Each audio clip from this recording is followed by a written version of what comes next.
Laura. Hi, hello again. Sorry Hello to again. Long break time no the, see. break the mystery, but we were just live wrapping up our party cock-along, meaning chickens, of course, emotional support chickens. What else would that Yes, mean? we do. We do also accidentally knit penises sometimes when we follow the DRK Yes, everyday sock pattern in a beautiful pink, blushy pink. It does come out looking exactly like a dick. That is something that we do sometimes. That's not on purpose. All right. no. That does not count. It's hard to realize the toe up of it all can really embarrass you in public. So Hi, that is, Kimberly. yeah. Hey, Yeah. Kimberly. You But gotta yeah, you gotta live that lifestyle at home. All right. 100%, Yeah. 100%. We have a reputation to uphold. All It's right. true. Upstanding citizens only. So if you're watching us on YouTube later, hello. But if then you may the cock along might be news to you, but in real life, we've been talking about our cocks for like a half hour. So We can't shut up I about our cocks. no kidding. So I'm thinking that I was told at the end of our live that though we are good and emotionally supportive, that you have other things that you have piled around you to show the people. And I I am so do. curious. I am so curious what those things are. And I Oh my gosh, know the I viewers at love home it. are too. Yeah, I love it. I have two try-ons. Nice. Great. Well, people love a try-on. They like a Uh, reveal and they like an unveiling. So what are we going to be? Really. What are we looking at? All right, I'm gonna start off with my framed sweater. This feels like this has been a kind of a long journey, but I steeked it open and finished the shoulders so that I've got a really beautiful framed Wow. vest. It's really cool because I always love vests. But also the stripe of your steek looks like a cool like contrast type of stripe of the V-neck. I'm Oh, sure you have a yes. plan for actually picking up stitches around the V, but as it stands now, it looks like super sporty spice with those It's stripes. sporty. Yes. I love. I don't know what stripes just make things sporty. I don't know what the science is behind it, but Yeah, that's just part of it's it. true. That's But yeah, true. this is my steek panel. So we always talk about this, Laura. We teach a lot of classes where we're steeking. Steeks work Yes. better when you do. Actually, I think you are the one who originally said this, and I have made it part of my lifestyle as well. The vertical stripe steek panel just works the best because you can follow the lines. Yes. It's so nice. So that's why you'll see I've got Sporty Spice cuffs over here as well. So that was my steek panel. I will be eventually picking up for sleeves and for a little V neckline. I think this is going to be a winner. I think this is Oh, going to be the it cutest. already is. Yes. Yeah, I Oh my love gosh. it. Well, I saw that Andrea just released a cowl version of the I framed this saw week. that too. Yes, people were excited about it in the feed of the party. I, it's kind of like pressed flowers, Yes. right? Where you make the pattern and now she's going to put it on everything. Guarantee that bitch is going to be coming out with a Yeah. hat motif. 100%. Why not? Why not? I'm She's not no going to fool. begrudge her any. Right? She's no fool. Well, people are picking up what she's putting down. Keep putting it down. So people keep putting it up, picking it up. Yeah, I get it. This knit along aspect that I'm adding to my classes. So usually we've talked about this before, Laura. I like to knit it so that I know what to expect. But we had to be right on the ball with this one. Yep. So that's why when I opened up the knit along, I was like, hey, we're knitting along, lower price point. Everybody, give me a little bit of grace with this one. And thank goodness, because there's a lot going on in this pattern. And then people are like, oh, Allyson, I want a V-neck. Oh, Allyson, I want a crew neck. Oh, Allyson, I want this kind of neckline. So I'm just throwing the kitchen sink at all my knitters, and they're picking up what I'm putting down too. It's super fun, but it's a little chaotic. It is. And that is my style with virtual classes, is to knit along with the class. And yeah, you get real, start rolling with it. You roll with it. And sometimes you're killing it. And sometimes you're like, well, great. Gotta send emergency messages to everybody right now. So yeah, totally. So yeah, I'm really excited about this one. I was excited to show everybody my vest here, and now this is going to get folded carefully into a beautiful pile that now becomes my sleeve timber pile. This is going to get 2 sleeves for sleeve timber. This is 2 of the sleeves I will be knitting next month. So excited oh my God. That. Wow. So that was one try on. What is your other? My other one, I need to take my headphones off for because. Well, then I'll do a try on. We'll go one for one then. So while you're trying on, I have a try on as well. I'm going to take off my fabulous vintage 75. Sorry, my vintage 75 vest for the moment. So many dates. And show what I've been working on this week, which is finishing the body of my Louise. And I cut the Louise cardigan open this week. So it is finito and body-wise. I picked up the button bands, and I will be working on this for sleeve timber. I'm so glad Sharon is here.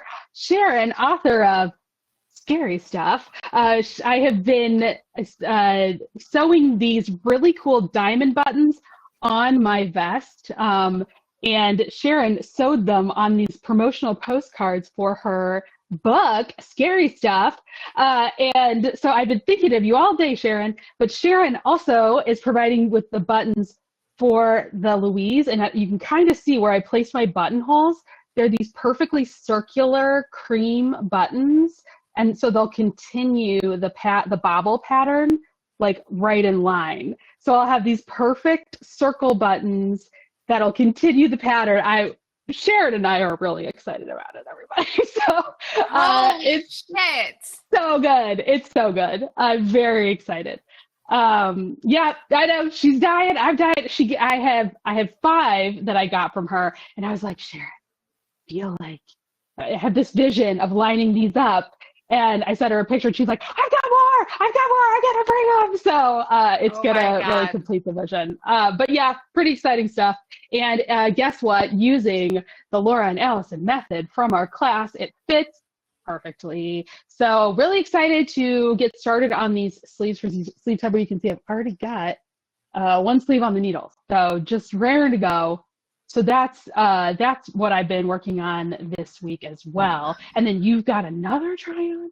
Okay, you're gonna do it. You're gonna take your headphones off. But since we're having Sharon's buttons appreciation time, I feel like I need to run and get something so that I can add it to the pile.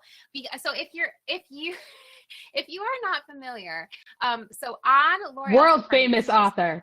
Another reason why the party is such a great place to live, we have a really active de-stash area, and one of the people who utilizes that a lot and takes custom orders, clearly, she has a million, the lovely Sharon has a million vintage buttons that she's constantly just randomly sending people, and you can put in orders, and she sends a million pictures. It's quite a little racket. Sharon has, and when Sharon first popped up with this, I bought a bunch of her buttons, and then she sent me tons more buttons, of course, and I just used some, and the top that I put the buttons on is right around the corner. So give me just amazing. Well, Sharon is a mystery author. This is the Jane Wheel Mysteries, and I have to say, since Sharon is watching right now, Sharon, my mom got your first book in this series from her local library in Carmel, Indiana, and is reading through it and is loving it. So shout out to the Jane Wheel Mystery series. And now we have more Sharon button appreciation. Oh my God, look at this beautiful blouse. Is this the patina blouse? This is the patina blouse, and look at these little buttons Oh my that God, they look I like have put candies. on. Right, that I put on my blouse here.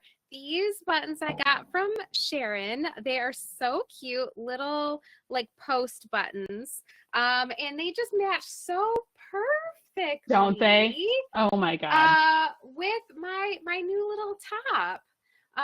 With my little mismatched yoke because I didn't quite have enough fabric, but doesn't that worked out perfectly. But yeah, Sharon, they did find the perfect home.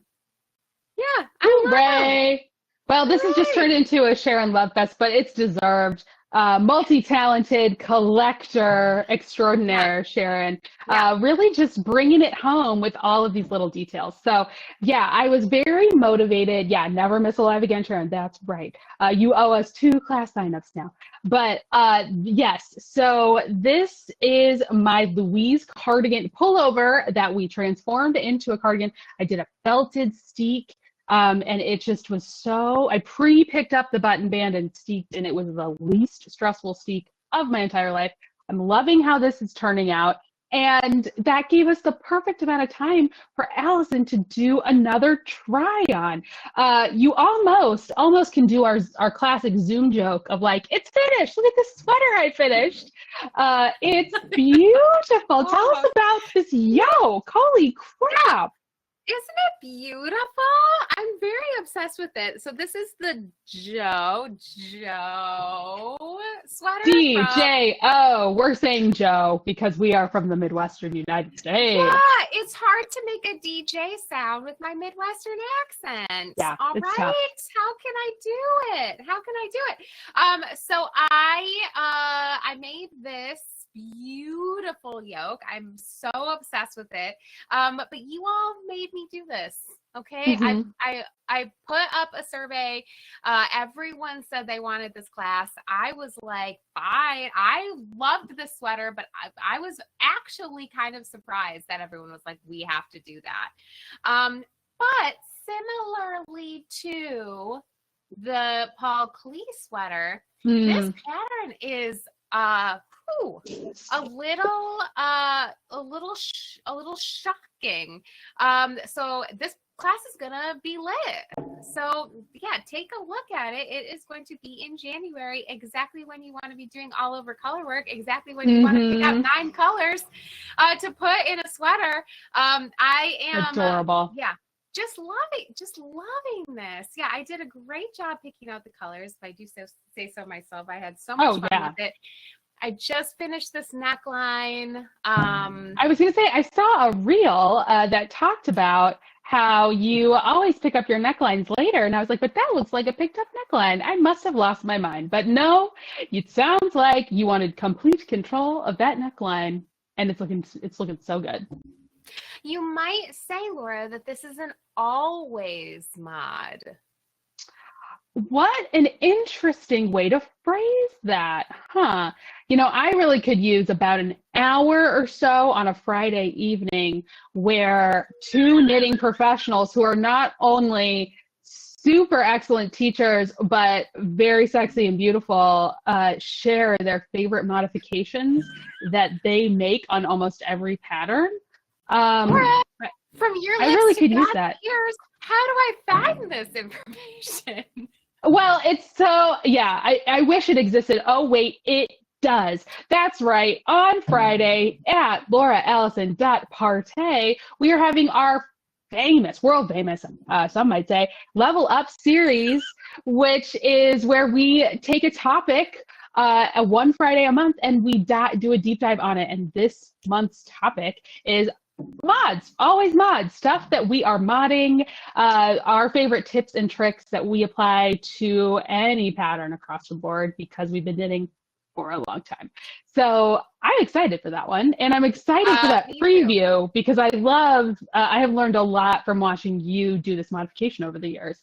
And it is a lovely practice. Clearly, Yeah. look at the results. And I will say, Laura, I was a little surprised when I opened the pattern and started reading it. Now, this is not my first Sophie Okra pattern that I have done. I love the True V. She has a certain style. Mm-hmm. However, this sweater, this ribbing is in the pattern supposed to be knit flat. And then steamed up? No. It's just flat. It's just this little V. It's just a in the front or the back? Okay.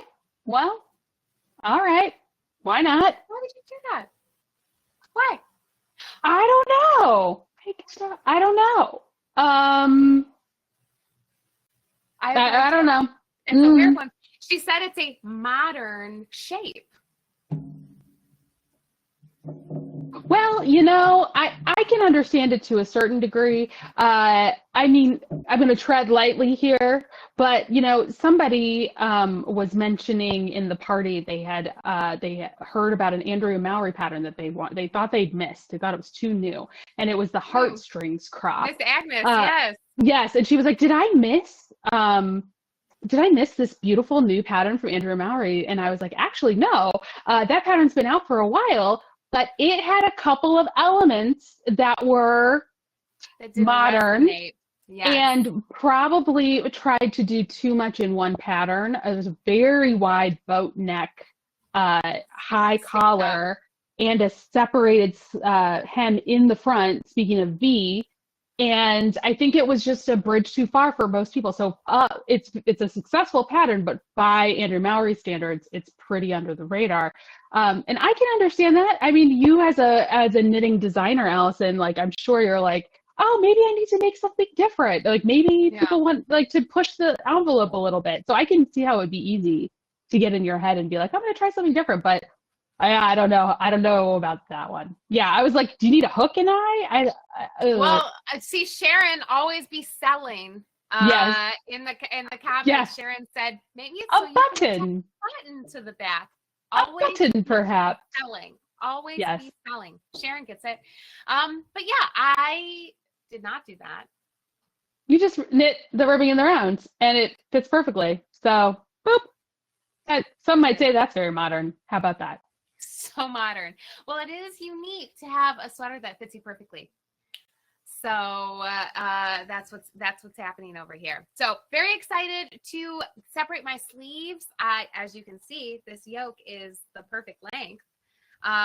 So I will be separating for the sleeves and then folding it and putting it in the pile so that I can knit my sleeves for Sleeve-timber. Body won't be done, but the sleeves will be. Boom! I love it.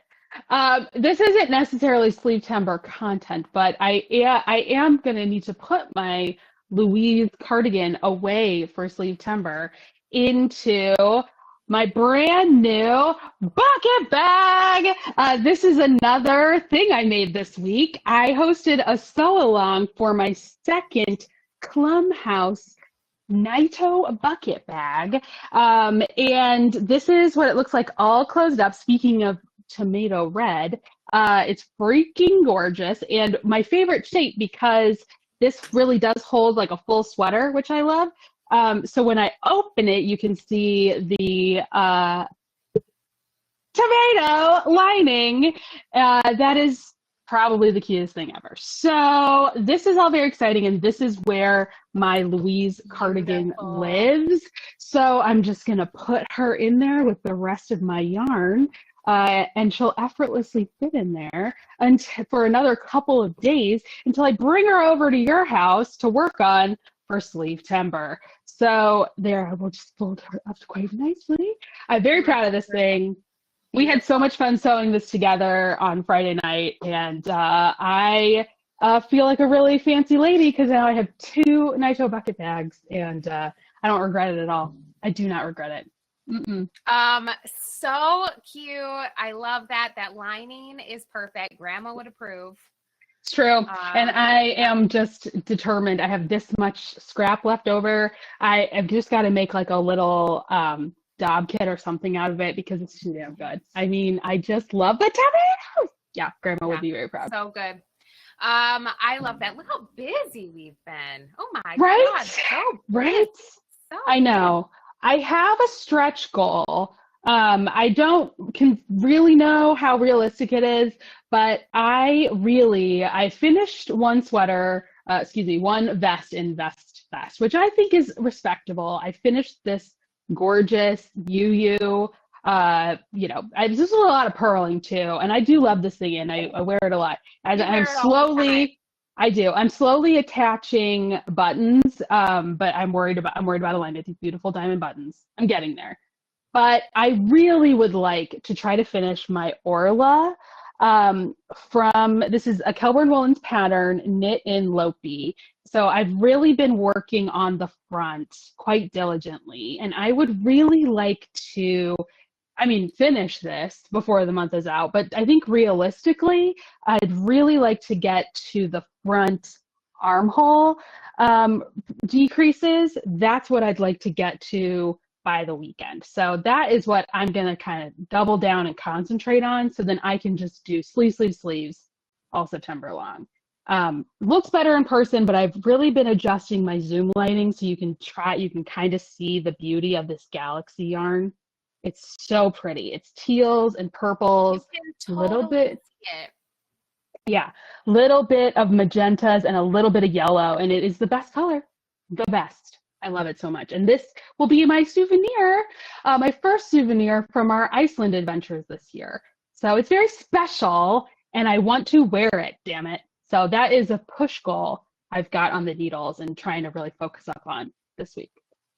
Nice. I love that. I was talking a huge game on Tuesday night at Knit Night that I was going to have 9 sleeves completed for Sleeptember. I have toned that down to 7. And the reason being is I was not correct in knowing what my black sheep sweater class schedule was. And I thought that black sheep sweater class was going to get done in September. It is not. It's going to October. So my black sheep sweater vest is going to not be part of my September goals because I am not going to be finishing that until October. So it's just a modest 7 is just a modest 7. Yes, it's just a modest 7.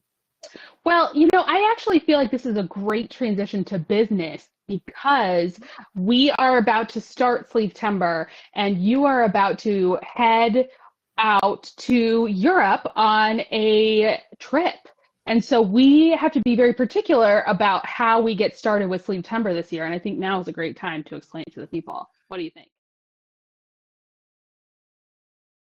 What do you think? I love that. Because Sleeptember is my favorite part of the year on the party because everybody matches my freak in September because they've canceled all their plans. They're ignoring their families. They aren't answering their phones. They are just feet up watching whatever crap is on TV and knitting for prizes. And I love that so much. I'm really glad when everybody could just finish things. Yes.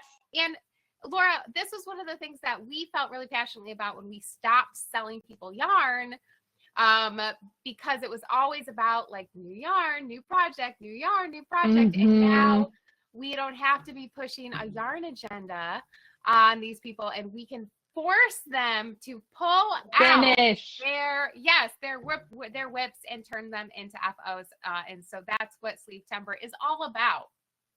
Agreed. So September starts on Sunday. Sunday is September 1st. it's hard now to say September. It feels wrong. Sleeptember. My phone autocorrects now, so that's hilarious. The good thing I really only talk to party people, and Brooke knows how to roll with it. So, everybody else is on board. That's it.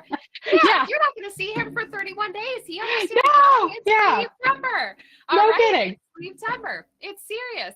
So yeah, on Sunday, if you want to participate, you will post your goals. That's how you register for participation in a Sleeptember. You're going to post a picture or just tell us about how many sleeves you're hoping to knit in Sleeptember, and then I'm going to put you on my spreadsheet and keep track of when you get points, when you finish projects, when you pop up on knit nights, when you participate in our points days in Sleeptember, and then we will be giving out a grand prize entry. Whoever gets the most points will get a grand prize, and then we have tons more prizes that we are going to be giving out to so many participants. So yes, so to participate, you need to on Sunday share your goals. Now you will just put those in the party if you are a party member. If you want to participate on Instagram only, that is okay too. Just be sure to use the Laura Allyson party hashtag so that I can find you. All right. Yes, but Sunday. So we will do our due diligence. We will remind you in all of the ways, but it's got to be on Sunday because Allyson really is going to be out of pocket, which is important and good. But it's also good from an organizational standpoint. We just need to get it. We needed to get it done, and it's good to set your goals early, and then you can go off to work. No dilly-dallying. Go off to work. No dilly-dallying. Under promise, over deliver. Yep, exactly. So that's how this weekend is going to go. I will also be live on Sunday at 9 a.m. Central Time. And you'll get that notification too if you're a party person, and you can check in with me. I'll be maybe showing off some prizes. I'll be talking about how Sleeptember is going to go. It's going to be awesome as usual. And yes. Then Laura, you are going to be in charge of our first Sleeptember knit night on Tuesday. Yeah. I am, and we're going to have a great time. Yes, we will have a great time. We, of course, will have no fun without you, and we'll just sit in silence and just refresh your Instagram page. But if you just want to take your headphones off real quick, we actually will have a great time, everybody, and we'll have lots and lots of fun. And there's always the kickoff knit-alongs have a lot of great energy, and they will be even more fun when Allyson returns the next week. But for kickoff, I'll just kind of do an okay job, and then you'll just bear with me until the real Sleeptember Queen comes back. But it'll be a great check-in point, and I particularly love Sleeptember because I love to see what's been hiding on all of y'all's shelves for the past year. It is an endless source of inspiration. Like, I remember one Sleeptember, somebody had a pattern that was seriously like 10. The pattern was like 20 years old, but the project was 10. Yes. And it was so fun to watch that come together. So you just never know what people are going to be inspired to finish and what you're going to add on your queue afterwards. So just come. Even if you don't have specific goals, it's inspiring. One time I remember, Laura, that somebody came and finished a project with yarn that they bought in the 70s. Yes. The 1970s. The 1970s, yes. From the 1900s. Yeah. It's really something. It's ancient history. So yeah, it's great. That's really something. Fun to see how old some people's whips are. It feels really good to finish those and get them off the needles. Yes, and in a no shame environment, because I know that I had a pair of socks, like my first pair of socks, it took me 4 years, mostly because I had like a toe to finish for 3 years and they just sat around. So we all have things like that where you just need to make the time. That's like the sewing on button process for this. So we all have that stuff, and Sleeptember is the perfect time to do it. So we hope to see you there. and come to knit night. Even if you don't have particular goals, you're going to want to see what people are working on. It's fascinating. Yeah, it's great. And people who come to knit nights, that's a points day. So you get points for going to the knit nights. So it's not just for us. It's also for you. You got to get your points. That's right. Yeah. Rack them up. So, well, then I think in terms of business, we've covered that we have a level up on Friday, that Sleeve-Timber starts on Sunday. I think we can do one quick reminder that if you live in the greater Chicagoland area and want to do some in-person knitting, we have Sweater Club dates for you on Monday evenings. So go ahead and sign up for Sweater Club. Would love to see you there. We'll be at Small Gathering Art, which is at Grace and Lincoln on Ravenswood there, just behind the Trader Joe's. So who doesn't, get it one-stop shop. Come to Sweater Club, hop over to Trader Joe's, get your shopping done for the week. It's going to be the most productive evening of your life. And I think that's all I have business-wise. I love that. Yeah. I always feel super productive when I go teach and then hit the Trader Joe's on the way home. It's outstanding. Oh my God, it's amazing. Yeah, it's amazing. Yeah. So come hang out with us. And you can sign up for that at lauraallison.com. We still have a couple of spots left. I feel like some of those dates are getting a little close to being full, which we love to see, but there's always space for. Still room for you though, so you should come. Yeah, you should come. Laura, big news over at AllysonDieKaizen.com this week. Yes. I launched another design your own dog sweater class. Amazing. Now, I shared last week that I tried to run this class over the summer and everyone gave me a giant middle finger instead of signing up for it, except for Pam Holmes, who signed up for it. Bless her. She's in this one too. But this time, Laura, people have heard me crying and they have signed up for the class.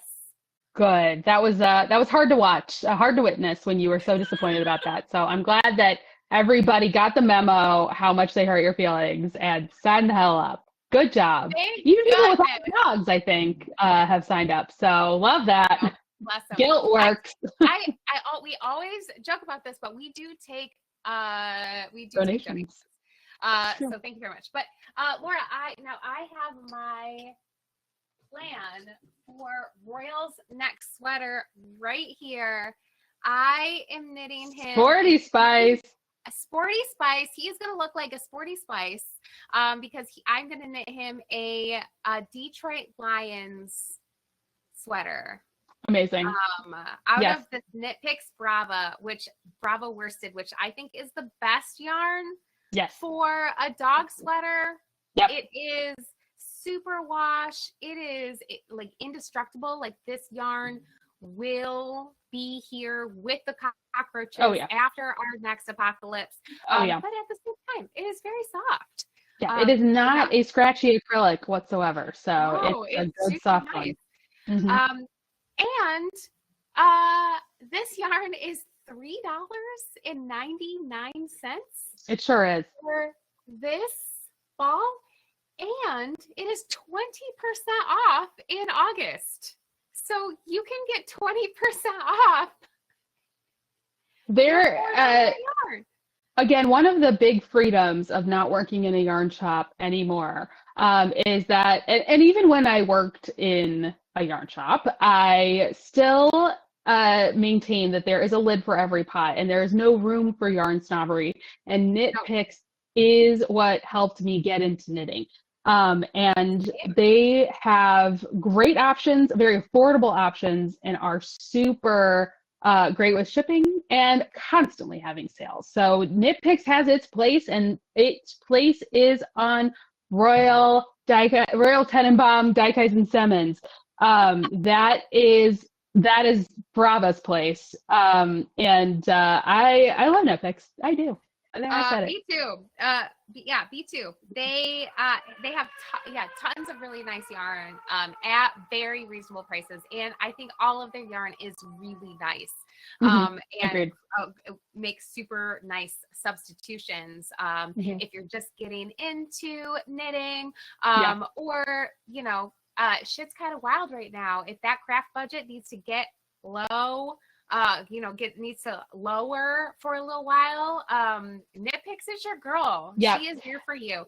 Kimberly mentioned Stroll, Yes. and I was just about to say, it can be really challenging to find solid color sock yarn that isn't like hand dyed. You just need a plain sock yarn color, because you are going to be joining me in Socktober, and you want to do some doodle socks, and you need a solid color to really stick out. Stroll is your girl.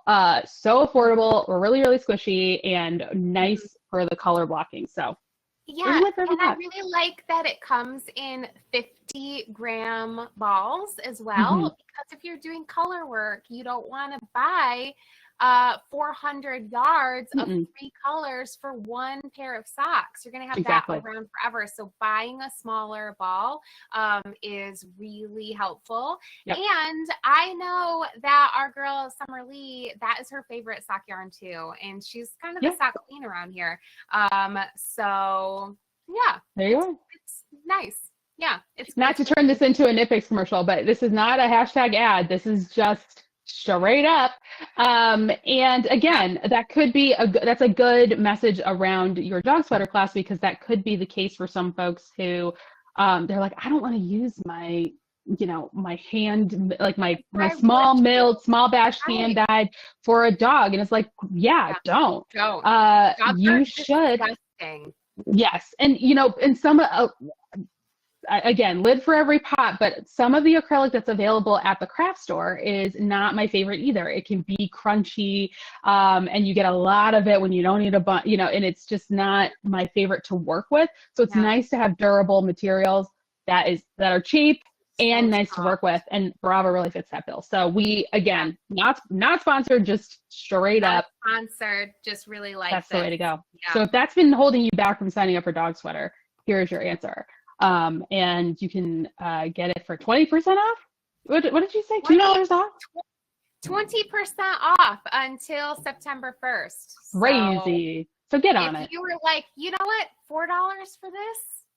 I don't think so. But you're like, 20% off now. That'll do. That will. Get yourself over there, and then design your own dog sweater with me, because Lord knows I will never give the NFL another of my dollars ever. No. Ever. But I will knit my dog a lion sweater, because that's hilarious. So that's what I'm doing. And we're going to be talking about all of that in Dog Sweater class. It starts in October, right around when you're going to want your dog to be in a sweater. All right. Yeah, it's real. And for me, speaking of in-person classes, if you are in the greater Chicagoland area, I invite you to come learn with me at Evanston Stitchworks. I have a Wednesday night vest class starting in September. Would love to see you there. I also have classes Monday and Tuesday morning and afternoons. If you are a person who works part-time or is retired, I would love to see you there. So evanstonstitchworks.com. Look for the instructor name, Laura, because that's me. That's her. It's in the name. That's right. It's in the name. Laura, I feel like because we were in Olympics frenzy for a long time, and then we came back and it was just kind of crazy, we haven't done a proper culture corner in like a month or so. Yeah, that's true. What do you say we do a proper culture corner? Yes, let's do it. I'm ready. Let's do it.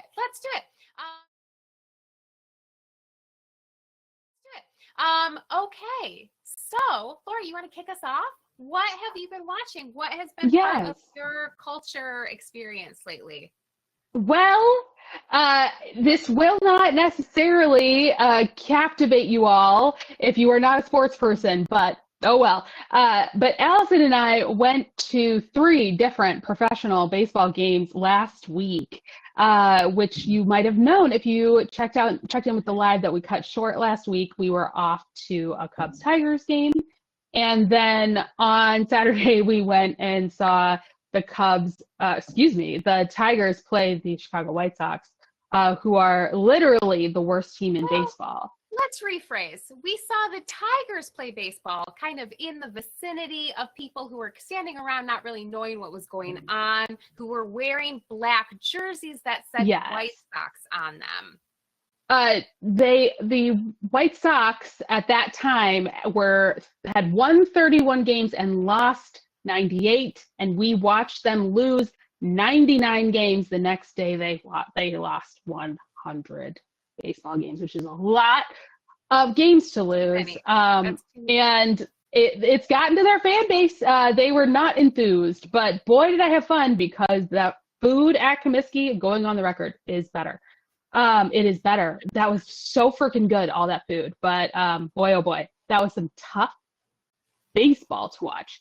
So when I got back home this week, I was in the mood to think a little bit more about baseball history, because 3 games in a row, that's enough for me to start thinking. You watch these packages of like famous Cubs players, famous White Sox players, and I happened to turn on HBO, and there is a 4-part documentary about Pete Rose.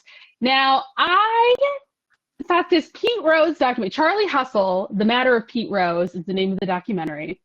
And I watched it, and it's interesting because going into it, I knew a tiny bit about Pete Rose, but growing up, he was always lumped in with Indiana University basketball coach Bobby Knight as sort of these highly volatile sportsmen that your Trump dad would really like.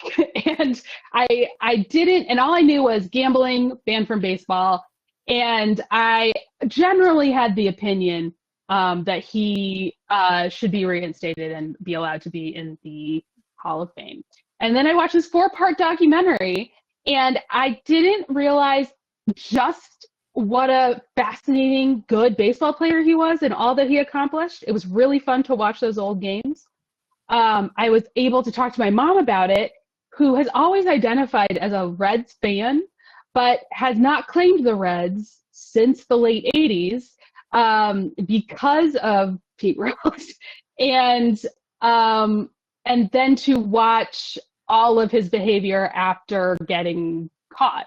And I went into that documentary thinking, no, Pete Rose isn't great, but he deserves to be in the Hall of Fame. And I exited that documentary thinking, that is a trash can man who is bad. He's a bad trash can man. So I think it did.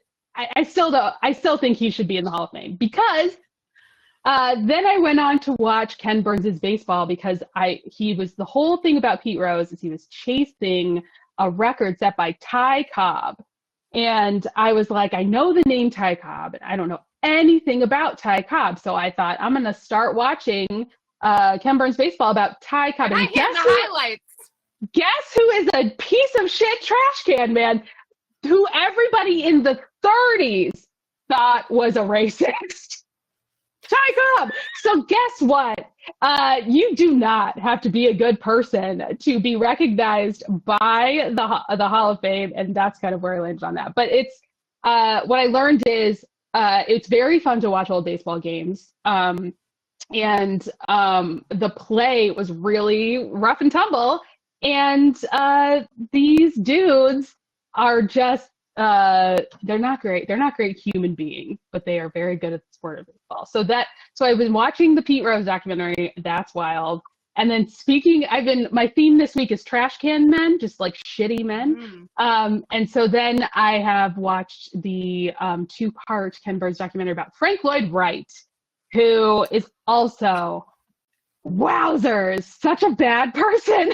But I definitely can separate the art from the artist on that one, and knew very little about his time here in Chicago, and have learned a lot. So if you want to learn about bad men, boy, do I have recommendations for you.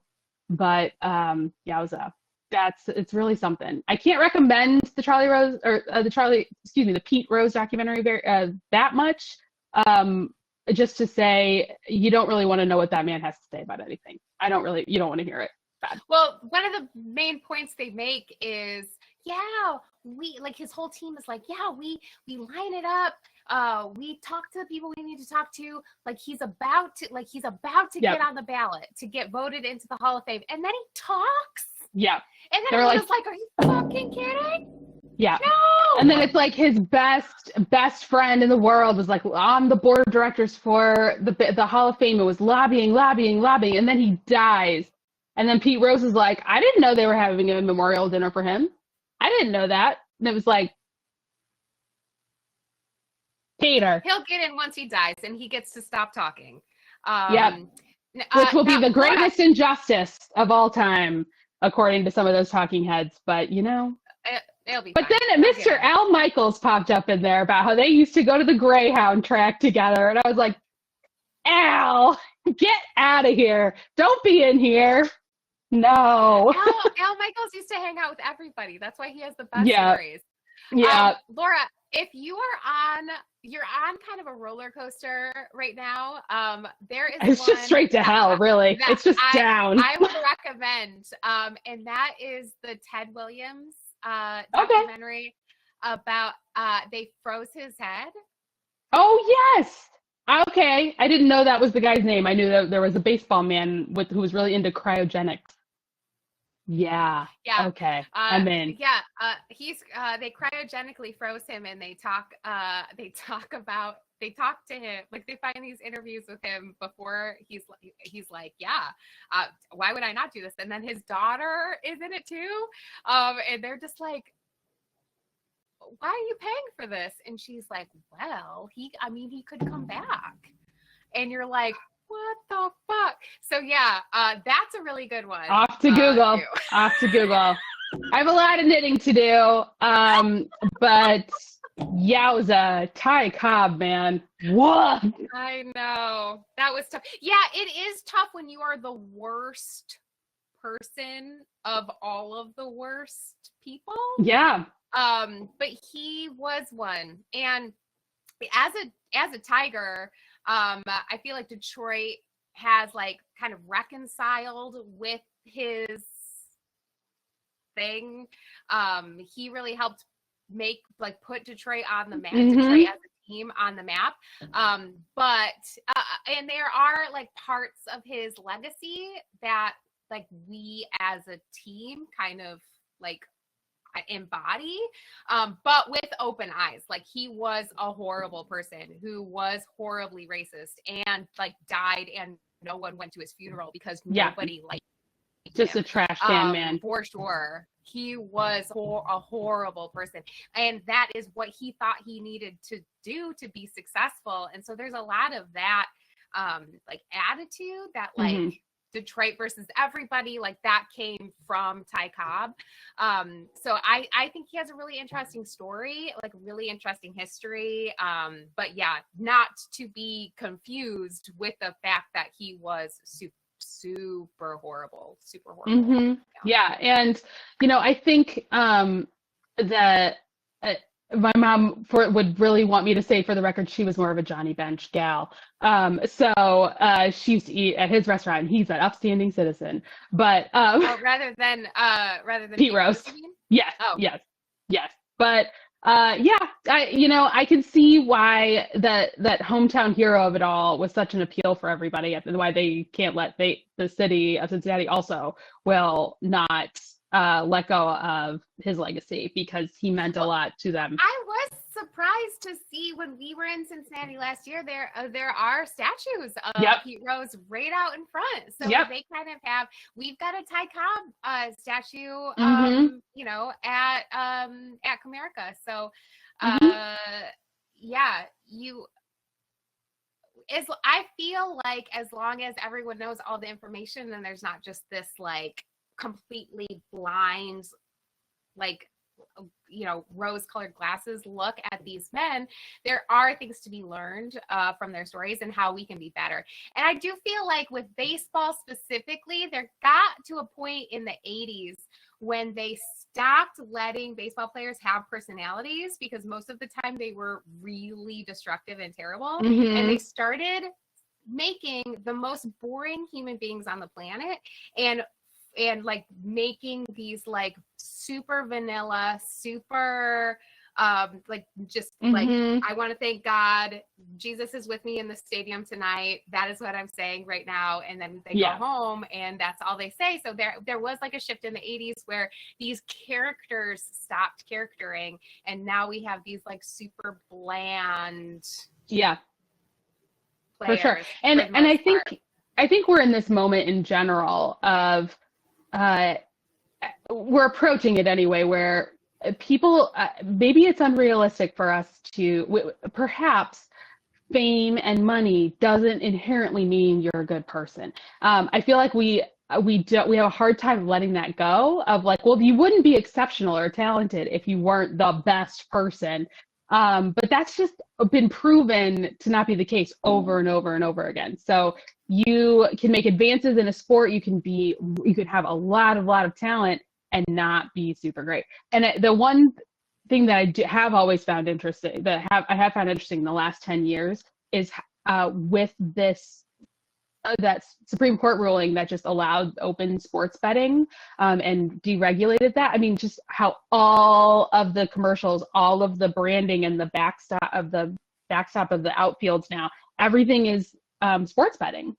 And the MLB talks about it being fan engagement. And I'm like, it's really hard to deny the fact that the culture has changed a ton, whether you agree with it or not. But, you know, who knows? So anyway, I've been having a lot of big thoughts around fame and baseball, but that's my pop culture, and I've taken too much time. I'm so sorry. That's okay. I feel like I've done this to you, Laura.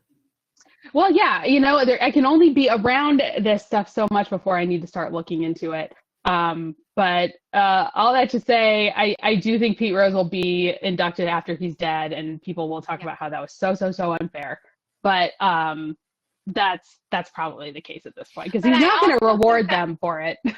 No, he's not. And whenever they roll his ass out for the World Series or whatever, they've got the mute button like real close to him. Yep, he is insane, like fully insane.